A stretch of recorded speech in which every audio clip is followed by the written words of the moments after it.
ロー、もっちひや。こんにちは。みんな元気にしてましたか？今日はジュクラス3のパフォーマンスをいろんな面から分析していきたいと思います。これはもちろん個人的な意見なので、みんなの意見もぜひ聞かせてください。最近リリースされたワンダラーとソーサラーはまだ完成された形じゃないので、ログをすることにしました。今日カバーしていくカテゴリーは、まず1つ目はファーミングで、これはどれくらい効率的にアイテムと EXP をゲットできるかってことで、2つ目は MVP、TSA、ジュペロを飛んで、ボスに対してどういうパフォーマンスをすることができるかってことです。それから3つ目はアリーナで1対1とか5対5で対戦するときにどれくらいの戦闘力を持ってるかってことです。最後の4つ目はファイトリーグとか WOE とかの大規模な戦いなどでどういう活躍をすることができるかってことです。じゃあまずはファーミングから説明していきたいと思います。これは CT、MA、あとは MA をどれくらい効率よくすることができるかってことです。ドラムとワーロックは広範囲に高速で AOE スキルを使うことができるので、この分野で優れてます。メカニックとレンジャーはワイドレンジをカバーすることができるので、ドラムとワーロックの次にいいと思います。AB はさっき言ったケガスみたいに3スポットをいっぺんに攻撃することはできないんだけど、2スポットをいっぺんに攻撃することができるので、キャッティングタイムが短い場合は効率的だと思います。RK も悪くはないんだけど、短距離攻撃なので複数のスポットを攻撃することはちょっと難しいと思います。じゃあ次は PvE のボスに対してどういうパフォーマンスをすることができるのかっていう説明に入っていきたいと思います。ここではボスにどれくらいダメージを与えることができるのかってことと、あとはどれくらいヒーリングを貢献できるのかってことに基づいたものになってます。それで、バーロック、RK はボスに対して高いダメージを与えることができます。特に RK はボスからの攻撃を引きつけてタンクとヒーリングスコアをゲットすることができるっていう特殊な利点を持ってます。AB はアトルス、イブリッド、ジュペロ、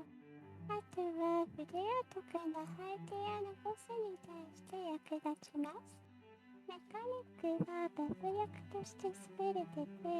前はダメージ力の高さでも知られてたんだけど、今はドラム、バーロック、RP に押されてる感じで、バフとサブ BTS 役として貢献する感じになってます。レンジャーと GX は DPS なんだけど、ボスに対してはまだ最大限に力を発揮できる感じではないかなって思います。このクラスは継続的にバフが与えられているので、今後またさらに改善される可能性があります。じゃあ次はスネイルスケールの PVP についての説明に入っていきたいと思います。ここでは DD とか1対1の PVP でのクラスパフォーマンスについてを指してます。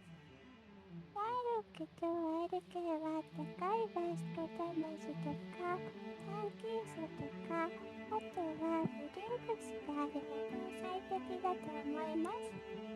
ドラムはサモンでちょっと攻撃するのが遅れちゃうのをうまくコントロールできると役立つと思います。AB は5対5の対戦では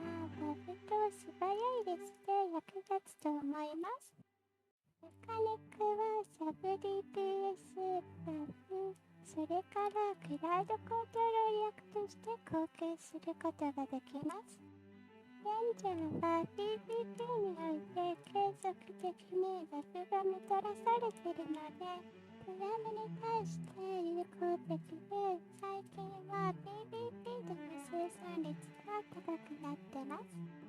あとは優秀な GX はスネーキーなバーストアタックで結構厄介なんだけど、GX ハージ G シュラを PvP でのパフォーマンスを良くするのには結構課金する必要があると思います。じゃあ最後にダイジェスクールの PvP についての説明に入っていきたいと思います。これはギルドリーグと WOE を指します。ワールク RK ドラムはクラバヤでは優秀で、PvP のスムールスケールとはなし理由からワールクとドラムが遠距離から活躍することができます。RK に関しては最前線で生き残るためにはある程度課金をする必要があると思います。AV はこの分野ではかなり重要で、やられちゃったチームメイトをデスし続けることができます。GX はギルドリーグのタブレットとかエンペリアムを獲得、孤立した敵をやっつけたりするときに役立ちます。RC、メカニック、レンジャー、シュラはダージェスクールの PvP で、それぞれ特有の役割を持ってるんだけど、環境を変えるためにはかなり課金をする必要があると思います。今みんなに説明したものが無知な意見になってます。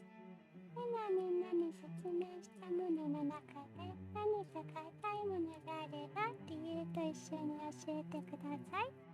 いつももちのことを応援してくれて本当にありがとうございます。もち sending you sunshine.